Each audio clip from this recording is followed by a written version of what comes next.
بسم اللہ الرحمن الرحیم۔ السلام علیکم ورحمۃ اللہ وبرکاتہ۔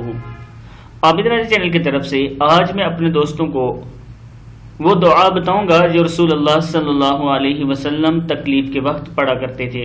اس سے پہلے میں اپنے دوستوں سے گزارش کروں گا کہ اگر چینل کو ابھی تک سبسکرائب نہیں کیا تو ضرور کر لیں، بیل آئیکن پہ بھی کلک کر لیں تاکہ ڈیلی ویڈیو آپ لوگوں تک پہنچتی رہے۔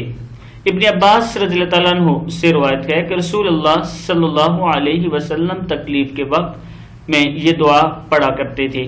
کیا پڑھتے تھے؟ بسم اللہ الرحمن الرحیم، لا الہ الا اللہ رب السماوات ورب الارض ورب العرش الکریم، لا الہ الا اللہ رب السماوات ورب الارض ورب العرش الکریم۔ صحیح بخاری و مسلم میں یہ حدیث موجود ہے۔ جو دعائیں میں آپ لوگوں تک پہنچاتا ہوں اس کا مقصد یہ ہے کہ آپ لوگ پڑھنا سیکھیں۔ ایک تو نبی اکرم صلی اللہ علیہ وسلم کی سنت پر عمل ہوگا، اور دوسرا آپ ڈائریکٹ اللہ تعالیٰ سے مانگ رہے ہوں گے۔ اللہ تعالیٰ آپ کی تمام حاجتیں پوری کرنے والا ہے۔